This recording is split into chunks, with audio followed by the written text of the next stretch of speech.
Am I out of focus? Just a touch, Efren. Just a touch.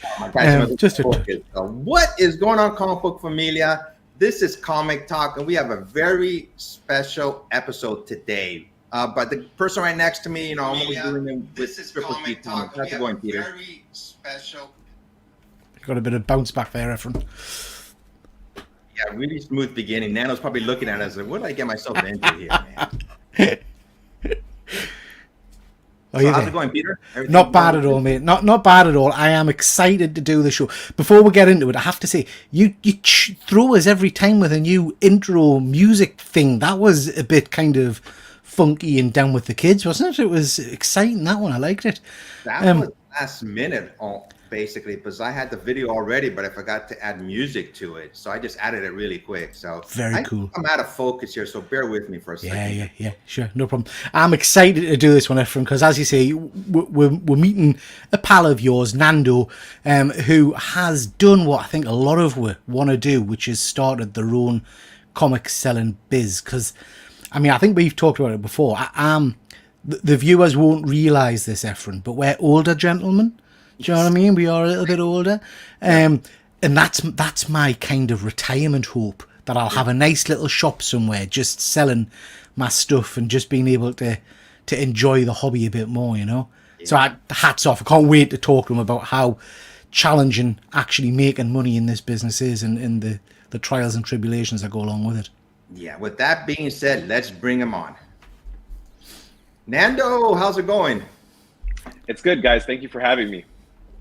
Thanks for being on our show. So this is we've been doing other interviews so pretty much for about a month now or two. You're the first vendor to come on, and I thought of you because Nando and I and Dan De La Torre, we do a monthly show, Comic Culture, and Nando's such a good guy.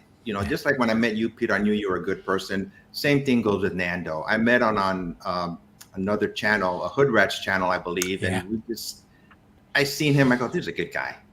And then we just started talking, but I'm telling him all this origin story. But Nando, how's it going?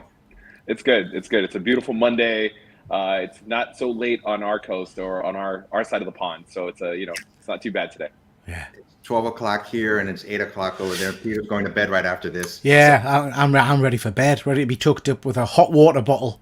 And a hot cup of cocoa.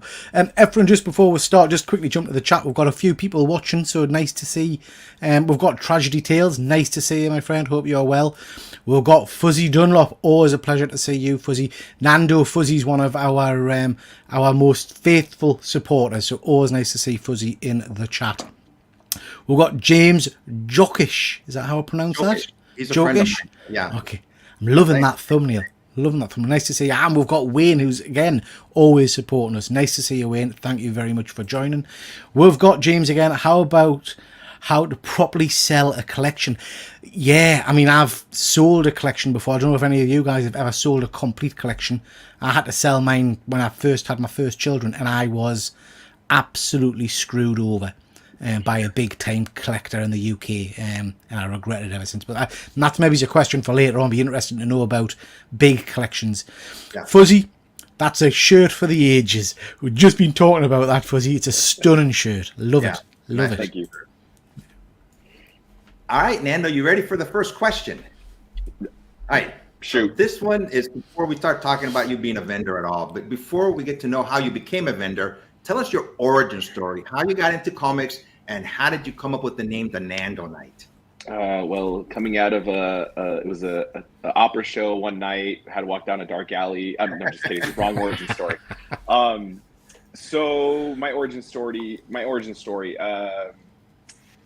My dad was an immigrant to the United States. Came from Brazil in 1956. He loved Superman growing up as a kid. He used to read Superman books to tell himself what the United States would be like. Obviously much different. But he was a big Superman guy, and growing up with the comics and the serials, the black and whites to the Christopher Reeves films, all of that going on. I mean, when Man of Steel came out, I took my dad to the theater to go see it, and he came out of it going like, there's a lot more gunfire in this one than I'm used to, and it's like, it's different, right? So growing up with him, and we used to go toy hunting, comic book stores, all these different things as kid when I was a kid.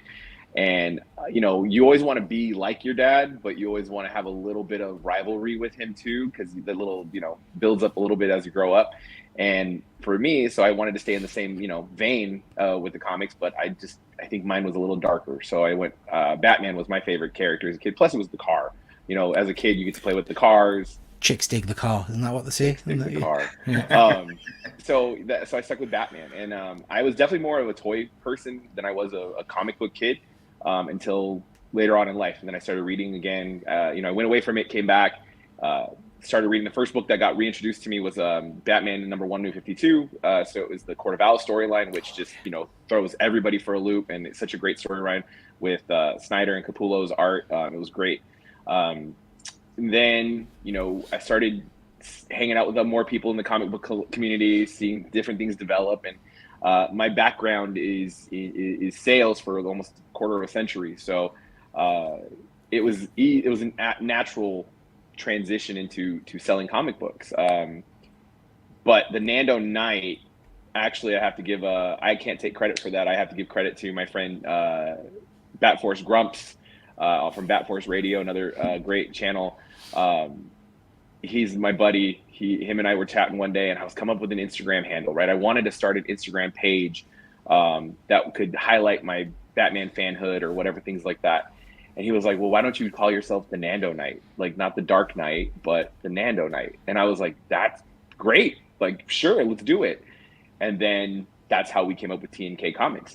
I basically just pulled the first 3 letters, and I wanted the name of the business to be something quick, easy, 2 syllables or less, and we wanted to make something easy, and TNK just kind of stuck. So we built an LLC and started it up, and boom, year and a half later, here we are.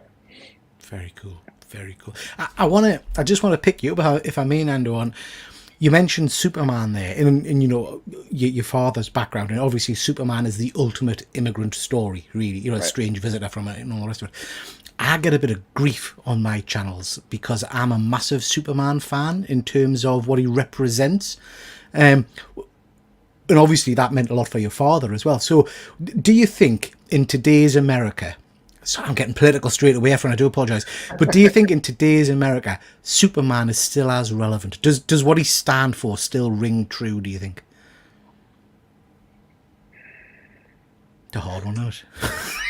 I think at the core value, I think Superman's core value and core beliefs are there. Just like on the Marvel side, Cap, what he stands for and what he believes in. Yeah.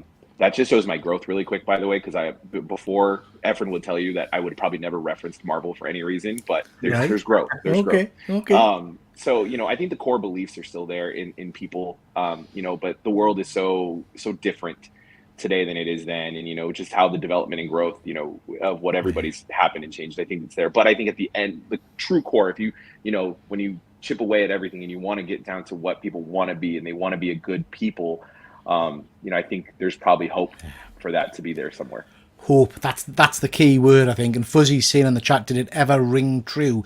I think the principle and the aspiration of being more than you can be rings true. Andy, nice to say we've got Andy in the chat from Perpetual Comics. Always a pleasure to see you, bud. Sorry to go hard straight in with the questions there, Efren. Do apologise. No, that was a good question. I'm sure you have different thoughts about the United States than what we do, because we live here, So that was a good question.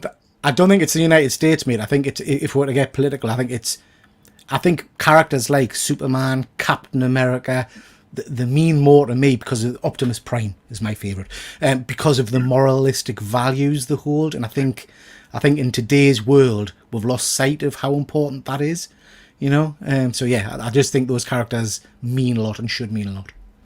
So before we go on to the next question, let's look at some slides. And these slides are going to be basically how Nando started, becoming a vendor, just shots of some of his conventions and stuff like that. You ready? All right. Looking at these pictures were rough in the beginning, by the way. Oops. Let me put this on pause. God, I told him I was doing it on slides. Here we go. Okay, so this is the first picture here. So this is like one of your first conventions, right? Is this at Near Mint Sunday? That is Near Mint Sunday. That's my very first solo table by myself. Yeah. I had never done it before, never tried anything different. And I basically tried to copy as many people as I could to come up with a concept and an idea that would work. And that was my very, very first show. That's almost a year and a half ago now. So was this your own collection, or was this stock that you'd bought in to sell? I would say 90% of it was mine to jump into, right? Because there was an adage that I took on that, like, if I'm gonna believe in myself to do this, I have to let everything go, because whatever really was meaningful will come back to me, and if not in a better place or more of. So this was my buy-in, right? Like, I'm all in. So this was the start. This was the boulder getting pushed up the hill to start going downhill. Yeah. I remember this con. I went to this one. I remember you were outdoors, and I seen you and wow, man, you go, he's really doing it. You know, he's indoors now. But it's Near Mint Sunday. It's a show that's on Sundays, Peter, but they're doing it this Saturday just for a special Saturday, and he's indoors now, by the way. Right. You know, Okay. so I've moved up in the world. Is that how the ranking system works? Is it you're out in the car park to start with, and then you gradually get inside? Yeah. Yeah. Nice. put the rookies outside, and then he's a veteran over a year now, so they put him inside now. And here is another picture of him at the Near Mint Sunday. Were you nervous at all? Because I was nervous for you. No, not really. Because in sales, everything is relationship building. It doesn't matter what you're selling. It just depends on how you can speak to people. Are your prices fair, and do you have good products? There's a 3P adage that I've adopted in my lifetime, and it says it's product, prices, and personality. Right? Do you have all of that? And if you have all of that, it doesn't matter what books you bring, as long as you have it, you're going to be fine. And you're going to take what you can. And sometimes we did a show that didn't produce what I expected, but it built 2 other shows out of it, and we got a collection out of it. So it wasn't just monetarily a success. It was something that built out for the future process of the program. So, every little exposure we can get is big exposure. Some nice books there as well behind you. I'm liking the Marvel Zombies, Wolverines. I don't have any of those anymore. None. Shows how successful you are. Well done. Yeah. I think the next shot is a video. Okay. That was my second show.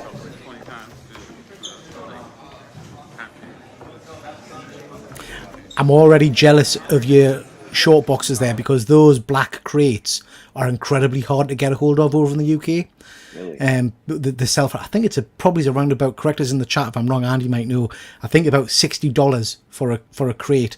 I've got 3 of them, I think, but they're really hard to get a hold of over here for some reason. Huh. I think here they cost them in the $20 range, I believe. So Really? And if you have a BCW account, it's probably around like $10 Really? a box. Wow. if you have the account. yeah, Wow. yeah, Which crazy. Which we do. Yeah. And this is That another was- shot of Near Mint That Sunday. was the second. Yeah, that was the second show we did. So within 6 to 8 months from the first show, from one table, we expanded out to that in the second show. So still one normal 8-foot wall. It's an 8x8 wall, and then 2 6-foot tables in front. So there was growth already from one show to the next. It's still a little hodgepodgey in my opinion, but that's growth. So that's what we wanted to see. So do you man that by yourself, or do you have someone helping you?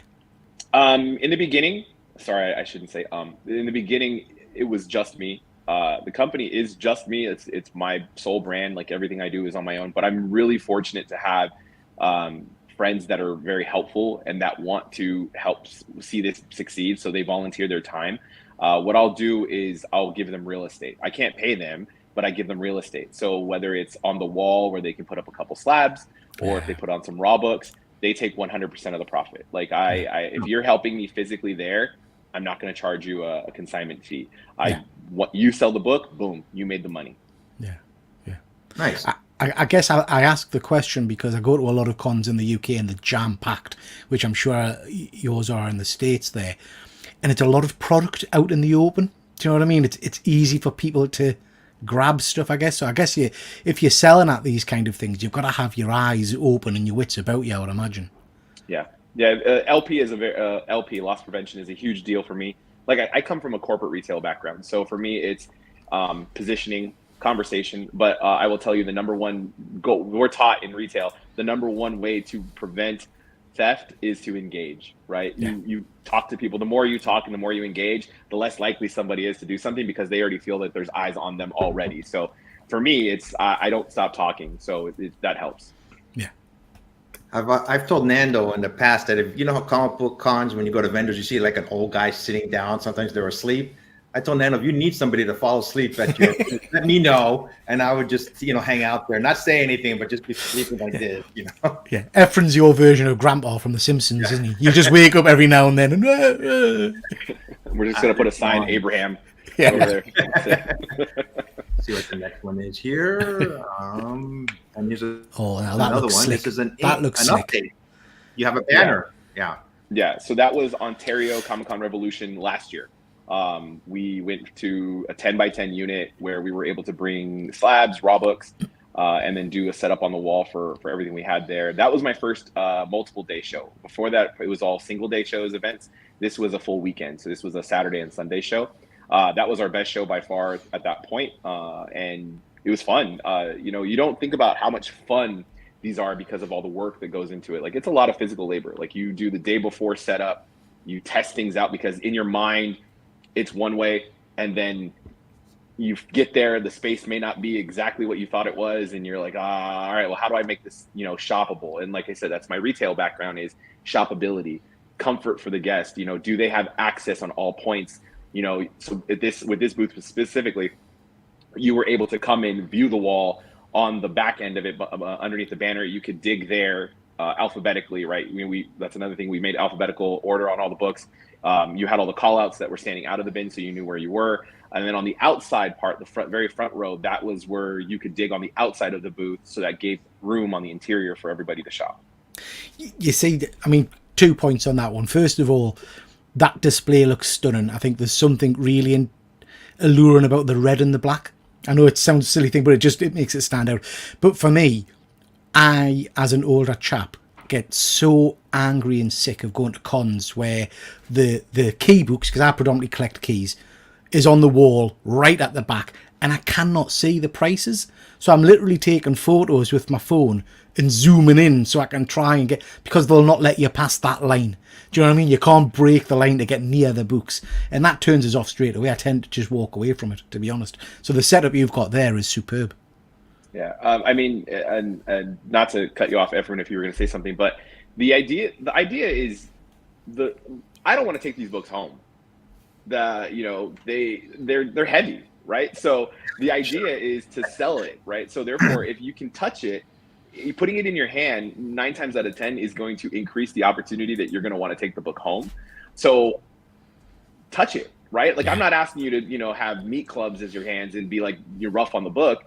Like I can obviously see like if the book is going in a different direction, if things are a little south, I can pull the book back, but I can, if you're asking to touch the book, more than likely you're going to be more delicate with it because not to just grab and touch, but I want you to touch the book. I want you to see the book. If you want to open the book, I'm more than willing to open it for you. I put it out in front of people for them, let them go through it so they can get it, because the idea is you want to buy the book, right? Yeah. That's the whole point of it. It's not a museum. I don't run T&K Museum of Natural Comic Book Art. I run T&K Comics and Collectibles. One good selling point, and I've told this to Nando before, we've all been to cons so many times now. And when you go to a vendor, sometimes they don't even look up and say hi to you. Nando is out there up front, a salesman, he's talking to people, makes you feel more comfortable. And for me, that makes you want to buy a comic book from somebody, that got a very good I appreciate that effort, because that's, like I said, I was in retail since I was 15 years old. And it's been almost 23 years that I did it. And I quit my corporate job a little over a month ago, and this is full time now for us. And May by itself, you'll see some more pictures, but just in May alone, we did 4 shows in 4 weeks. Wow. So, and that stemmed all the way from those of you who are in the States or California who know, we went from Orange County to Santa Clara, out to Phoenix, Arizona, and back. So it was a lot of mileage, a lot of driving, but a lot of people got to be, got to meet the brand, touch the brand, experience it, and gain some books out of it too. So there's a lot of great stuff that came out of it. Superb. All right, let's see what other pictures we got here. Is there another video? Oh, can't do without a family. Right. That the one on the left, that's my family. That's my wife, Mrs. Knight, and my two kids, my son and my daughter. And then the one on my right, that's my mom. So she came and surprised me at my first big show. And, I will say, very honestly, my mom was very tough about this. She comes from a background of human resources. So she's very strict by the book. And, jumping ship to do this, she was like, I don't know if this is a good idea. And she saw progress and development within the short time frame. And she was like, okay, I believe this. I believe in you. I know you can do it. So go do it. And I guess, that's the job of the mum, isn't it? Because there's undoubtedly there's risk in what you've done in terms of starting a new business. So that's our job to support you in that way, which is just beautiful to see. And I'm loving the images of your family. Are your kids into comics? Are they going to be future Nandos? Well, my son is he loves the characters, right? We've been trying to get him to read a little bit more. He just turned 6 this year. So he's been diving in a little bit. Every time we go anywhere, I would always tell him, I'm not going to buy you a toy, but if you want a comic, I'll buy you a comic. Like, I'll get you a book. You can always get a book. And my daughter is named Harleen. So she's literally Harley. And I say that to the fullest extent. So who knows, if she gets a degree in psychotherapy, then why not? Sure. It works out. Just be careful who she brings around for tea, then, if she's bringing anyone from the asylum, you know what I mean? Yeah, I said J names are out of the question. Yeah. All right, let's see what we got next here. It's another one, or it's a video. I love this picture when you first showed it to me, man. I love your son's hair too, man. Yeah.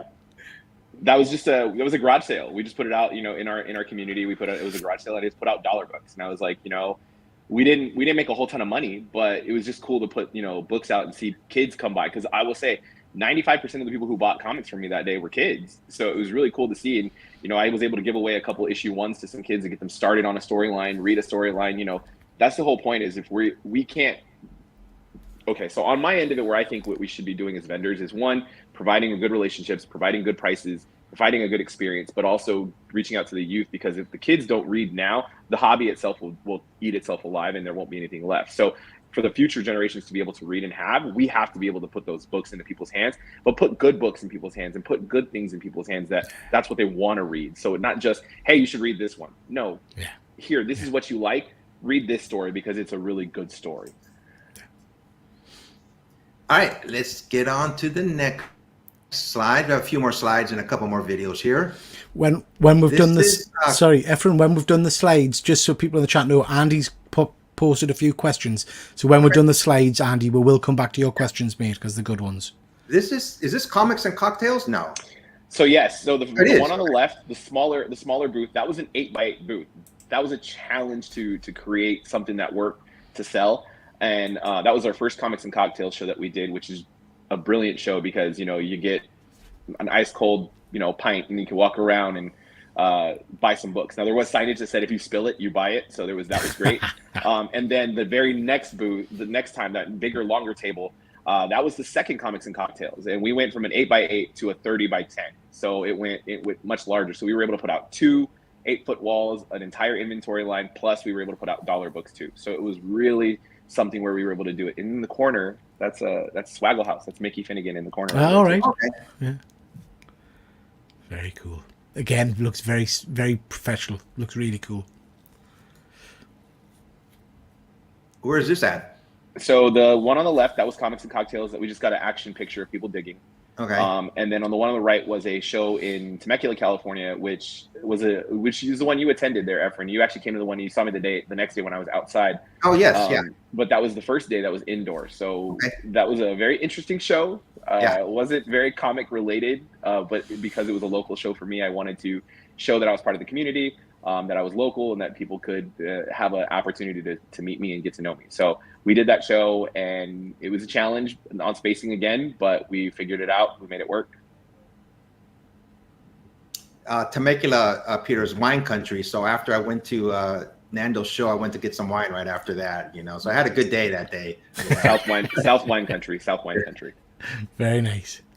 Let's see here. I think next one is a video. Oh no, it's another shot of. That's the last Near Mint Sunday we just did in November. Okay. So now Near Mint Sunday has gone from a 2-table show to like a 4-table show plus 2 walls, and then according to CJ, shout out CJ, in Near Mint Sundays, he made me an anchor vendor, and I was like, why am I an anchor vendor? And he was like, because you are. And I was like, okay, well, thanks for that, CJ. So we were one of the bigger booths at that show. CJ gave me my first opportunity to do a show, and for that I'll always do his shows no matter what. I will always help him out with that.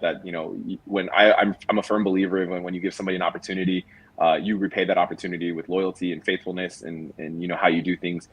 He runs his business very well, very tight. I couldn't say more positive things about him without getting a check. So, I love his show. And I'll always do his show. So that was the last one we did. Yes. Like November, I believe. Yeah, Near Mint Sunday is around the Anaheim area, so it's about an hour and a half from my house, Peter. But I'm going to be there this Saturday, to help, not to help Nando, but probably buy some books off of him, So. Yeah. All right, I might have a Marvel Tales for you that you might want. He didn't have time to do his mustache, man. That's how much of a hurry he was in. What? And that's Near Mint Sunday, right? Yeah, that was Near Mint. That was the same setup. I said you were in such in a hurry you couldn't even do your mustache. You did. You did like this. Yeah. And where's WonderCon. WonderCon. So this was my first 3-day show. This was this past March into April. So this was over Easter weekend. This was a 10x10 unit that we were able to do. As you can see, there's some progress and growth. Now the banner sits above the booth. It's no longer in the booth or on the tables. We were able to bring everything to the show to work it out and have our best opportunity there. I mean, we met thousands of people at this show. We did extremely well sales-wise. We could have done better, in my opinion, if the show had a little bit better marketing. But also, it was a bad weather weekend for us. Yanks don't do well with rain, so the minute it starts to sprinkle outside, everybody runs inside and stays there. And then it was also Easter weekend too, so the holiday of kept people home or in other places. So even though with all those challenges that were out of our control, what was in our control was the experience we could provide inside the booth, and it was fantastic. So we had a lot of great things come out of it. We got 2 shows out of it, and then we got another one booked out of the year too. So it was a lot of fun stuff that happened with this one. Yeah. I'm sorry, That's Peter. great. WonderCon is the sister con to San Diego Comic-Con, but it's held like in March and April. And I was there for all 3 days. Yeah, the weather was, like I said, when it was rainy and windy, and they did it during Easter, I was like, man, why did they do that for? But it was a good con. I had a lot of fun. Yeah. All right, let's get on to the next picture. See what it is here. And where's this at? Shortbox Live. Oh, all right. So I was, first and foremost, Shortbox put on one hell of an event. This was by far one of my favorite shows I've ever done. The community really comes out for this show specifically. I was lucky enough to meet Efren's counterpart, Dan De La Torre, at this show, and Dan is a class act. Shout out Dan. But we tested a new setup for this show specifically, where we created a floating island to let people dig all around the island, while we had 2 walls set up, one of pure slabs and one of pure raw books, wall raw books. And what it did is allowed, we were able to push out a little further, being a corner unit, so we could kind of take up a little extra space without using it. But what it did is it allowed people to dig face to face. So you could go around the whole island, dig, and it really gave you that like hunting feel and introductory kind of vibe to it, while people could still go behind you and look at the wall, touch the wall, and grab books off of the wall and have that experience. So this was one of my favorite shows. Shout out to Shortbox and everybody on that team, because like I said, this was one of my favorite shows I've ever been able to do. It was great. It was fantastic. Yeah, Shortbox is a really good company, man. Gene, the CEO, I interviewed him a couple times on my channel. Just a very nice guy, and he's from the Bay Area too. So Really good show. I almost went. I go, maybe I should just take a quick plane, go up to Santa Clara, and but I didn't go. So. But you got to go next year. You got to go next year. Yeah. Let's see what's up next. Is this the same picture I took? No, it's a different one now. Kind of. So this is the one on the left is the one on the left was short boxed. That was just my buddy taking a picture of me. I'm really bad at taking pictures for myself or doing things like that because my head is usually so in the game. But I kind of like put myself like a timer and like a little alert, like, okay, I got to take a picture because you got to do it for the gram. And that's, or else it didn't happen, right? If it's not on the internet, it didn't happen. If it's not there, it didn't happen. Yeah. So we did that. But that picture on the right is actually Ontario this year. So same thing. We added 2 walls of books. We did the same kind of setup that you could go in and shop, and then we put the banner on top, which is great because having that banner sit above the booth, you're easily located. People recognize the banner and the brand now, so people are coming back to me. And I'm also a creature of habit, so I like to buy the same booth where I was at, so that way repeat customers get to come back year after year and they know where I'm at. One thing when Nando is at cons, I'm not sure if every vendor does that, but he does giveaways. All right. It just adds to wanting to go buy from you, So that's a good point. I mean, it's a good thing. I like when you do that, So.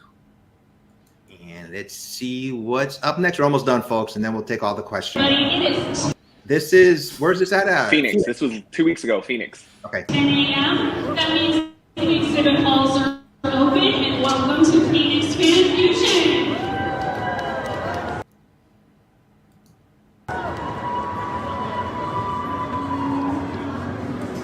Oops. That's the last picture here. This picture I just took out. This was at Ontario. You see Nando in the middle, and on the left is our good friend, Doctor of Comics, James. And we just took a quick picture there, at the con. So I was like taking pictures with everybody. And of course I tag everybody on Instagram. I do all that stuff, so, but that is the last picture. All right, Peter, you want to go on to questions from the... Yeah, we've got quite a few things in the chat, so we'll just quickly jump to that. First of all, just a quick hello to ABZ. He's joined. We're nice to see you. And we've got Tragedy Tales. Always nice to see you as well. And W Vogs 18, that's how you pronounce that. So yeah, nice to see you as well. We've got a few questions. So Andy's a good friend of ours, Nando, who also does a little bit of selling on eBay and things like that. But we've talked previously about doing a kind of a con together and selling and things like that. So he's saying, how does an inspiring seller separate themselves from their personal collection and buy and to sell? It's okay. That's a multi-pronged answer, I think. So let me start with the first thing. You don't have a PC anymore. Yeah. That's my understanding. For me, I'm a Batman guy, so there's very few things, and the thing is, I separate them into make keys. For me, I only want covers of Batmobiles. So Batman 20, Detective Comics 156, Batman 203. Things like that. There was another Tech 147, I think that was another good one, or 247, I think. But for me, Batmobiles. My dad is a car guy, so growing up, cars were really prevalent in our home. So for me, if I can get Batman and a Batmobile together, like that's something I'll buy. They're harder to find. They're not as available. So when I do get one, it's a special buy. It's not something that you just go find every time. Although at Shortbox, the booth next to me, he had both 156 and 20, and I was scared because I almost bought them both. But I think that's one of them, is you realize that everything you have in your collection, or everything you have in your inventory, you'll hear me reference it as inventory. You won't hear me call it a collection, because that's one way to separate the idea. Is everything in the inventory is my collection until I sell it. Yeah. And therefore, until I sell it, it's somebody else's. So I get to enjoy what I have. Books that are on my wall that are really nice, I get to enjoy them until I don't. And that's the separation on that, I think. So just as a follow-on question to that then, is there any book that you've sold that you've kind of had that gut, don't really want to let this go, but you've had to let go? The first one of the first big books I ever sold was the Batman Adventures 12, first appearance of Harley Quinn. Yeah. I bought that one when I wasn't selling yet. I bought that for myself because my daughter's name is Harley. So I bought that as a keepsake. And I said, it's going to come back to me in a better. It was an 8.0 CGC slab, and we sold it. Earlier this year, we picked up a 9.6. So nice. It came back better grade than I thought, so even better. So that's the belief, is that you gotta let it go. It's right. If you love something enough, and if it really was meant for you, it'll come back to you. So I think that was my first big one that I ever did. That was kind of rough for me. There was a Frank Miller and Brian Azzarello DK3 that I went and I bought the book myself. I had them signed and witnessed by myself. We sent it to CGC. I got it back. It was a 9.8. That was my first, like, I did all the groundwork for that book, and that was a hard one. So that was a big one to sell, I think, out of there. But really, there's when you're selling, this is the customer service industry first and foremost. You have to understand that, because if you're not willing to make that relationship with somebody, no one's going to buy from you. Like, why? Oops, he went away there. See if we get him back. So, speaking of selling books, really quick before we get him back. Sorry. Go ahead. The idea is, that's what our job is, to provide joy through a book for people. That's our job. So we have to do that. That's how it is. So when you're selling that stuff, that's what you're doing, is you're providing that joy for somebody else to have. And same thing when you're buying. You got to buy an understanding that, hey, this is hot right now. Hey, this is a good key. Hey, this is important. Hey, this is a good condition. Even buying lower grade books is important too, because there's people out there that can't afford an FF49 or a 48 or a 52 in high grade. So even getting it in a 10, 15, 20, that's valuable to somebody. So if you can provide that value to somebody, why not? Like, we had an ASM4 at Shortbox, rundown condition, lower grade. Somebody said, hey, would you take a cash offer on it for this? Yes. And the guy was like, oh, okay, great, and done. But the joy on the guy's face, having him hold it, looking at it, and then also watching him check the box off his list, that was joyous, because it's like he got to get something that he's been hunting for. And, he even said, this is lower grade than I'd want, but I don't have this book at all. So now I have it. Well, what is it? They say low grade's better than no grade at all. So it's always worth, if it's a book you want, get it, whatever grade you can get, And he's got a couple more questions for you, Nando. So this is an interesting one. How do you manage your stock? Because I'm assuming you've got quite a large inventory when selling across platform. Do you use some kind of app? How do you track what you've got? So I learned this from Bill Poncetti, Fantastic World Comics out in Arizona. I learned this trick from him recently. It's an old school trick. You got to write it down. You got to write it down, what you got out and what you do. Now, luckily, you're able to put vacation mode on most of the selling platforms. So when I do a show, I go on a vacation mode. That way I'm not selling something at the show that's at the show. And that way, when I get back, I rerun the inventory, I recheck, and then I'll reactivate the account from there. So that way, whatever's current, if I need to remove or if I have to add, I can do so from there. Yeah. Okay. Nice. Sorry, Efren, were you about to say something? No, I just said nice. Tragedy Tales is just pointing out here that I've got him addicted to Whatnot. It's a dangerous platform. It's too easy to buy stuff. Is 9.8 379 is a nice pickup, mate. Is Whatnot something you sell on? No, I don't do Whatnot. And it's not. I don't know if I became a vendor too late in the game to do Whatnot, where there's a lot of loyalty already built on the platform to certain sellers and vendors. I don't know if I'm too late into it now, where it may not benefit me yet. We may test it and try it out, but there's going to be a lot of eBay Live and Instagram Live going starting this month and next month heavily. I don't have a show booked next month at all. July with family vacation month, so we're going to be out of town. We have family coming in, and then we have San Diego for a whole week. So there's not a lot of room to wiggle in that one. So it's going to be more digital for July for us specifically. But August, 2 to 3 shows. September, 2 to 3 shows. No, October, 2 to 3. November, 2. December, nothing. But it's the year is already booked out. I already have shows starting to book for next year already. So wow. I'm very calendar oriented. I have to have shows ready to work, because it gives you that thing to work for instead of just waiting for something to come in. You got to go chase it. So that's how I'm built for that. Yeah, absolutely. Yeah. Andy said this a few times to me. Whatnot's where fair market value goes to perish. Some of the prices on Whatnot are quite interesting. Final question from Andy, then we'll move on to your questions again. Sorry, Efren. That's okay. Andy's saying, what's your method of choice to ensure your books are priced based on fair market value for each con?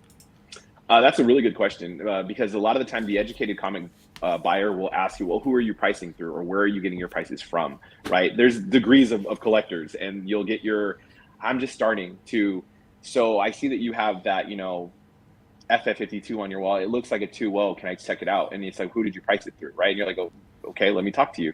For raw books, you have a GPA analysis that you go through a lot of. A lot of slabs go through Go Collect. Key Collector is there. I don't really use Key Collector very much. And then eBay, you have to go through the last 3 sales on average. So for me, when I'm pricing week of or 2 weeks out, a lot of the graded books for me will price 2 to 3 days ahead of the show because I want it to be as current as possible, right?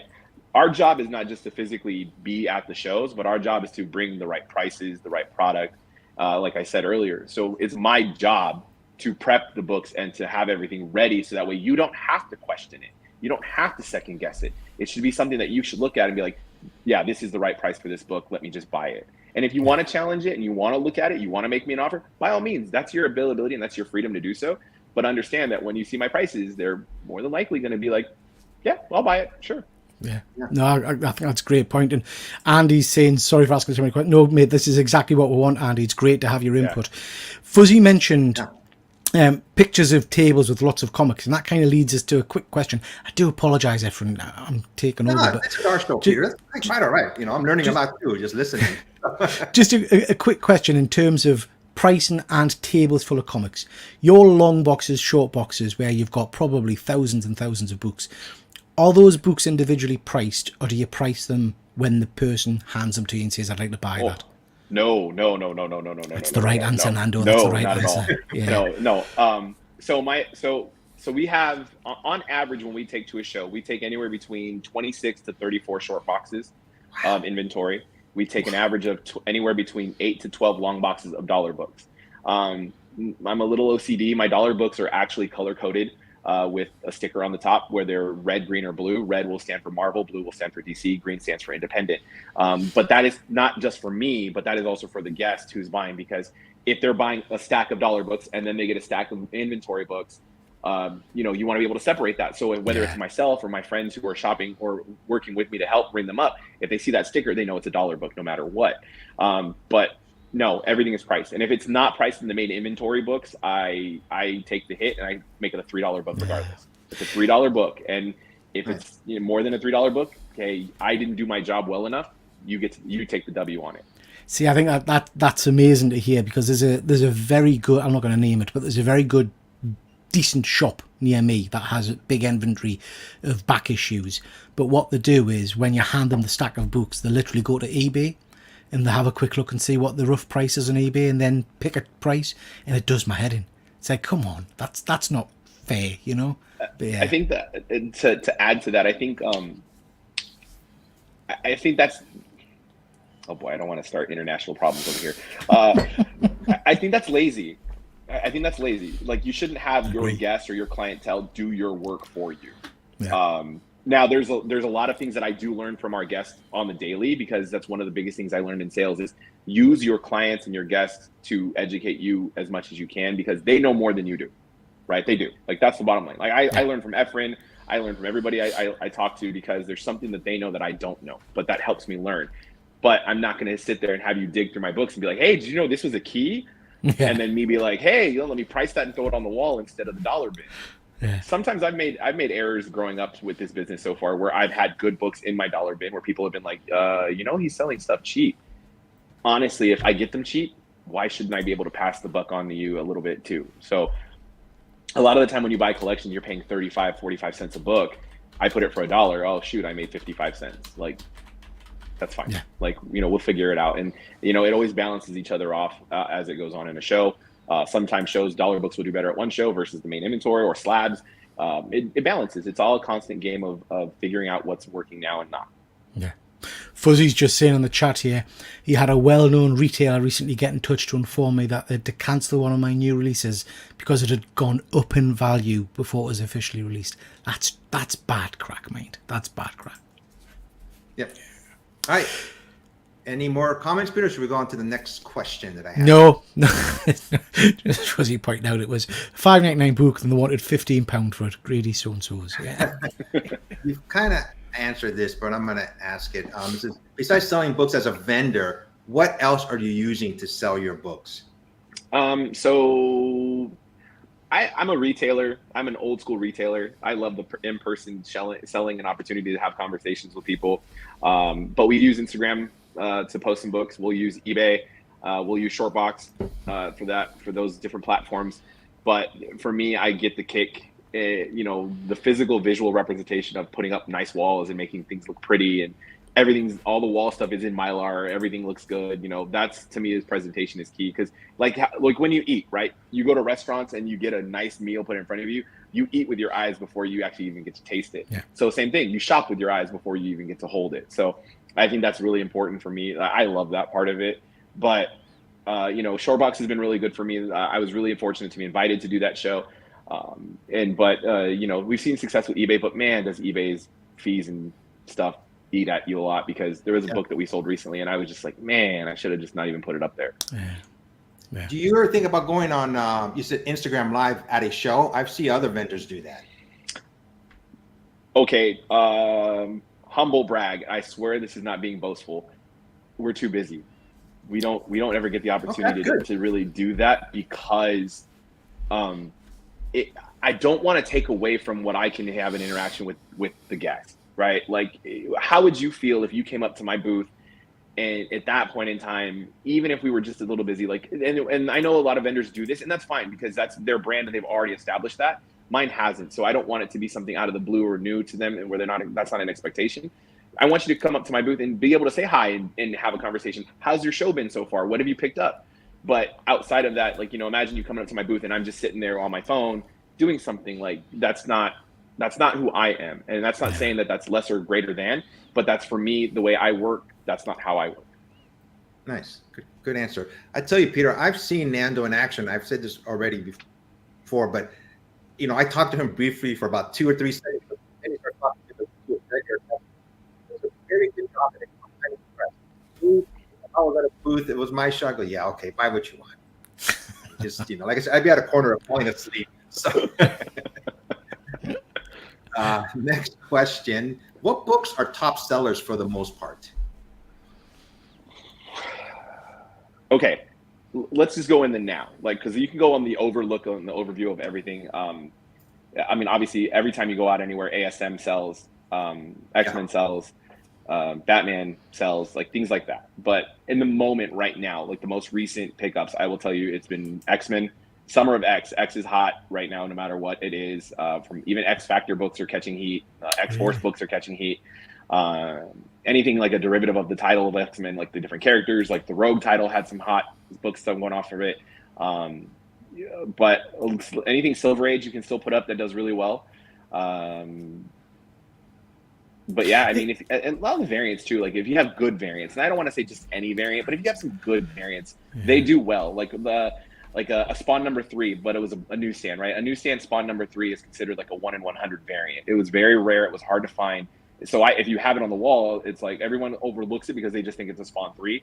Then they see the newsstand and they're like, oh, wait, that one, let me get that one, right? So things like that can do really well. I do really good in signed books. I love going to cons for fun for me and getting autographs on books.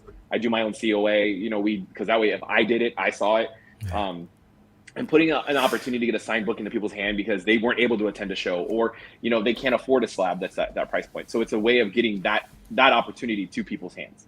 I have to say that's one of my main collections, signed books. I love a good signed book. So from a retailer perspective, then, Nando, what's the current?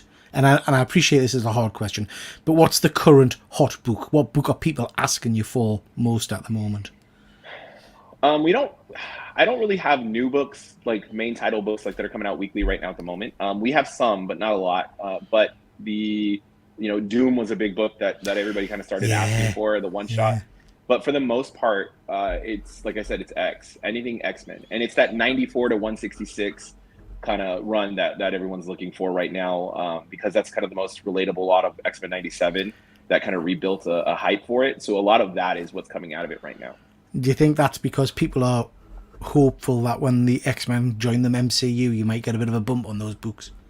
Probably. I mean, depending on where they're going to take the X-Men from and start it from, what storyline and what story arc potentially. Because, we already saw that in FF with Fantastic Four, they're going to be starting from like the 60s run, right? So that's what they've already kind of said that they're going to be doing. So obviously more modern stuff isn't going to be the pick. It's going to be a lot of that older, late, early Silver Age stuff is what we're going to be looking at. Yeah. Yeah, exciting times. Exciting times if you're an X fan. I have to say I'm excitedly coming out of the Krakoa age because that wasn't my favourite. So I'm excited to see what comes next. We've got MJ Comics. Nice to see you, James. Thank you very much for joining, bud. Hope you are well. Oh, Fuzzy said that's the book he's talking about, that the retailer cancelled. Am I right in thinking, I mean, I read that, Fuzzy, I didn't think it was very good. Am I right in thinking that spiked in hype because of, is it a rapper that was? Yeah, MF Doom. MF Doom? Yeah, that was mentioned in it. All right, next question. Inventory is very important. How often do you go looking for books to add to your inventory? Always. Always? Always. Literally, I mean, there's days I designate. I mean, now that I'm doing this full time, like there's days I designate to be out. But there's also opportunity when you go to shows to just try to dig and dive. I wish I had more time to do that. I really did. But I don't have it yet. So we're always fielding offers and listening to people about collections. I mean, I just talked yesterday, I had a conversation with a gentleman in Sedona, Arizona, about potentially driving out to pick that up. Or there's a guy in Las Vegas that I'm potentially going to go out and drive out to go grab. But it's, whoever you can. And I try really hard to build that reputation with myself and loyalty and honesty and transparency. I tell people up front, this is the numbers, this is how I get to them, this is where the value is, this is what I can offer you. So if it's something that we can work with, great. If not, I'm not upset. I try to give the best and most transparent information I can. Nice. Yeah. It must be good, but when you start to build your reputation and you have people approaching you wanting to sell the collections rather than you having to go hunting for them, I guess. Yeah, we're getting there. It's building. I mean, like I said, T&K is only 18 months old. It's still in infancy, in my opinion. But we're trying to make as much noise and waves as we can because I really believe in this. I really believe in this community, and I really believe in what we can provide to help people. Sometimes the comics are an escapism. It's a form of escapism. So if we can help provide that, why not? Yeah. Nice. So I know most of you've been sticking to the West Coast. How far, I mean, if you had a chance to go farther away, farther to other states, would you do that right now, or are you just waiting until your company builds itself up a little bit more? That's great that you actually asked that question. Next year, I am looking at either doing Heroes Con out in North Carolina, which is literally across the country. Yes. C2E2 in Chicago, Illinois, which is Midwest. But there should not be a restriction on what we can and cannot do. It should be just, are we willing to do it at this point in time? Exposure is exposure regardless, whatever we can do. And the more we can branch out to hit other locations is great. I mean, there's a big show across the pond that I heard about, and maybe we can get over there one year. Absolutely. Yeah. Now, just speaking of the United States, if you go to cons farther away from California, are you going to drive there? I've heard there's a lot of books. I've talked to a lot of different vendors and how they do that. There's freight opportunities that you can do, obviously, but whether or not you do it that way or you just drive it, right? And then sometimes a cross-country trip might have to be the place. It might have to be the gig for that moment. But if not, I mean, freighting it is obviously an option.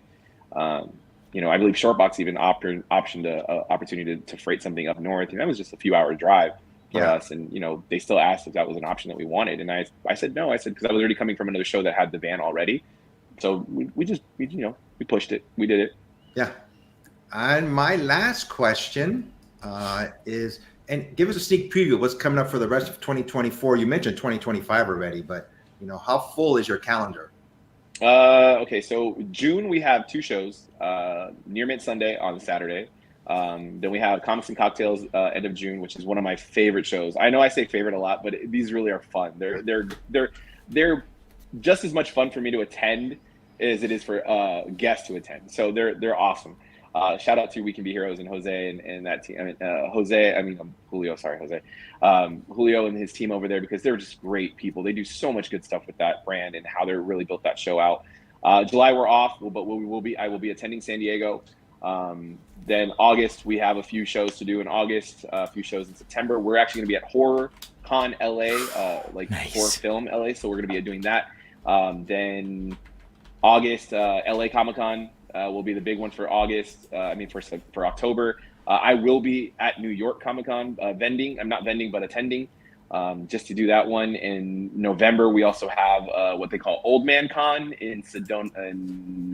Is it Sedona, or where am I going to go in Arizona? I'm going somewhere in Arizona for that one. And then San Francisco Fan Expo. I'll be at that one at the end of November, right before December. Nice. Busy. Yeah. Any other questions from the comment section, Peter? Yeah, we've got a couple. So we've got Canadian Survivalist joining the chat. Nice to see you, bud. Hope you're well. We've got Deadman joining the chat. He thought it was a 9 o'clock start. That's probably my fault because I've moved all of my shows to 9 o'clock, but we started this one a little bit early, so apologies for that, Deadman. But you can watch the rewind. I'm sure you'll enjoy that. I wanted to ask you before I come on to Andy's next question. Is it just comic books you sell, Nando, or do you do action figures, toys, other collectibles, or is it just comics at the moment? So the collectible aspect of the brand is growing in different ways, whether it's toys or whether it's statues or whether it's art. We're growing that wing of it, I guess you could say. Right now, it is very comic heavy, but there has been toys that we'll bring to shows. There, signed statues or signed items that we have that we'll put out there. There's some toy options that we've had with action figures or other toy things that we have. But I would say that right now that's a very, very small, maybe like 3% to 5% of the business at the moment. But the books are really the keys because for me, I think that's where we have to really develop the brand first. Then it can kind of spread out a little bit and test other markets on that. Good stuff. And Andy's asking, I noticed you don't have a website. Lots of retailers opening Shopify accounts. Is this something you have considered? That's a process that we're working on, and I say we're, and I speak in the third person about this. It's just me. It's what I'm figuring out. But I'm really trying to figure out what direction I can go in with that right now. I have a couple people that I've talked to about web design to get a nice website set up to where we can have that done. I mean, there's people out there that have apps to work on their stuff, but I think in a way I'm a little selfish because I want as many of the books to go to the shows as possible. Because to provide that opportunity, but this year, by the end of this year, there will be a website or something of that source, whether it's a Shopify account or something that will allow us to have a better online reach. But in the interim, you do sell on Instagram, you said, is that right? Yeah, Instagram. So we'll post books on Instagram. We just did a story a couple of days ago of two of the new slabs that just came into my possession, which are some big books, and then. We'll do that and we'll kind of move it that direction. But Instagram, eBay, Shortbox, those are the three primary digital platforms. And will you ship to the UK? I don't see why not. Good stuff. Don't see why not. Good stuff. Excellent. I was going to ask, when Peter and I go to conventions, at the end of the day, we're done. We get to walk away. How long do you have to stay at the convention? And your books stay there, obviously, right? I mean, do you just put a tarp over your site, or just there's just security around for conventions? So there is in-house security that walks the floors just to make sure everything's as is. We tarp everything. I will say that my slabs come with me. The slabs always come with me, especially because if I have consignment books, because we do consignment as well. The consignment books come back with me. There's no, look, my stuff has insurance. I don't want to even potentially have an issue for somebody else's books. If it's my stuff, that's fine. That's mine. I take responsibility. I take ownership. Somebody else's stuff, I got to take care of them like they're better than my kids. Yeah. Nice. Yeah. Any more comments, Peter, or we're almost done for today? No, comments are done. I'll ask one last question. It's not retail based, if you don't mind, Nando. What's your grail? What's the one book? What's your book that you've got your sights set on, or you'd love to own? I mean, this is the typical Batman fanboy speaking out, but a Tech 27 or a Batman 1, I'd love to have those on my wall one day. But I kind of have my modern up to date where I can attain Grail. It was the Batman at the 12. Getting it in a 9.6, it was tough. Although I don't want to say it out loud, but somebody had a 9.6 Bruce Timm signed one. And I was getting ready to buy that one and then sell the raw or the blue label one just because I would have been to offset it a little bit. But I was like, no, we're good right now. Yeah. Nice. Good stuff. Before we go, Nando, do you have any books you want to show to anybody really quick? I can show these off. So these are the ones that just came in that are there. Nice. But these are the 9/8 movie poster variants that are actually signed by Michael Keaton. No. So we got the 89 poster, and then we got the 92 or the 92 Batman Returns poster. So we got them both, and they're up there. We just recently got the Turtles. It was a third print #1 signed by Eastman that we got. You can actually see my like fancy little stickers. These are all on the corners of the slab, so that way people can see them from where they're standing. It's funny that Peter mentioned that. Just at Arizona, we got one of the foil reprints of Crisis signed by Marv Wolfman. That one just came in. We just picked up a Spider-Man, X-Men, Marvel team up, and then we had a. This is one of my fun ones that we just got. It was the connecting cover, Scotty Young covers. So that was kind of fun. That we got those going on. I think that might be it. Oh, there is one that I got that I don't know.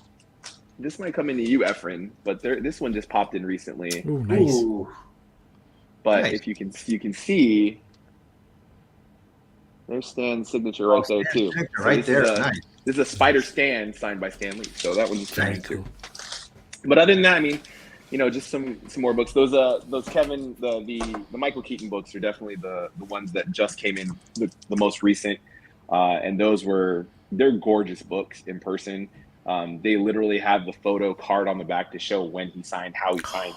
So there's extra level of authenticity on those, and those are big boys. They even have the extra they'll even have the extra certification sticker on the CGC slab on what it is. That way you know that you're really getting a really quality item. So those that are in the chat who know me well, Nando, are all compassionately because they know Michael Keaton and Batman '89 is my go-to. That's my. Can't beat a bit of Keaton. So yeah, very, very cool. Very cool. So we'll talk after the show. Last killer question. So Fuzzy Dunlop, who I said was a big fan of the show, whenever we do an interview tape, he always has a killer question to end with. So this is a UK based question for you. Have you ever had mushy peas or spotted dick? Yes, actually, I have both. Oh, you see, Efren, you see. Yeah, I have. It's there's a box that my friends used to do. It was like it would collect foods or things from different parts of the world, and they'd send it to you. So there's been some spotted dick that has come in before, and the mushy peas. I'd had mushy peas. There was a pub where I used to live in San Diego. There was a pub that used to have a good English breakfast, but then also serve different types of delicacies as well too. I don't know where Delicacies.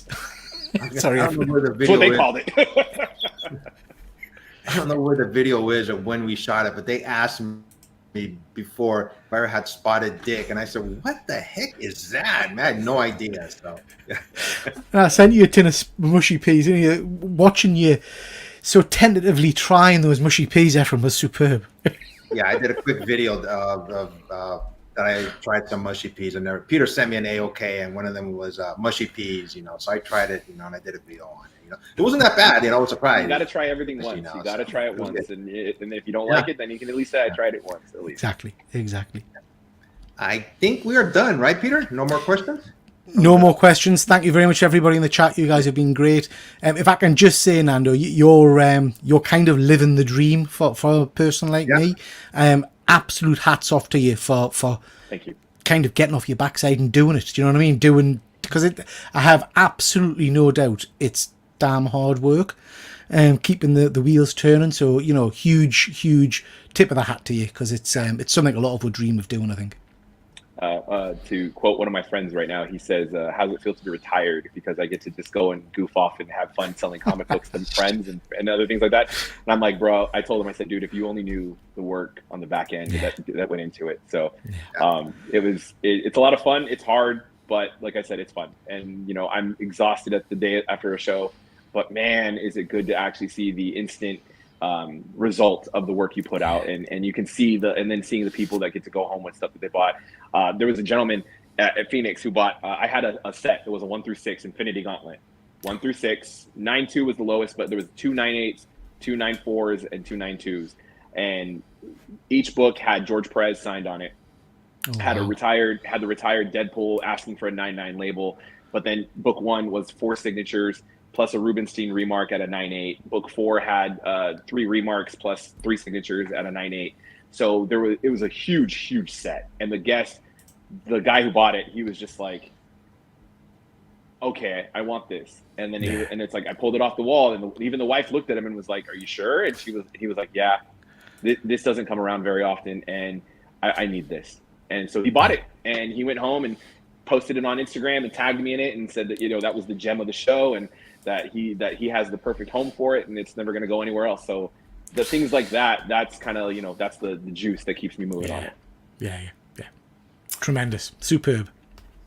This Saturday, like I said, Nando will be at Near Mint Sunday. They call it Near Mint Sundays, but it usually is a Sunday. But this time they're doing it on a Saturday, but they're still keeping the name Near Mint Sunday. I'm going to be there, and I'm going to be going on Instagram Live for at least, you know, a couple minutes at least, walking around everybody's, you know, booth and saying hi to everybody. But yeah, so everybody, thanks for showing up for our latest interview. And until next time, you know, Peter and I were always asking people if they want to come on our show, you know, to talk about comic books. But everybody be safe, take care, and go buy a comic book.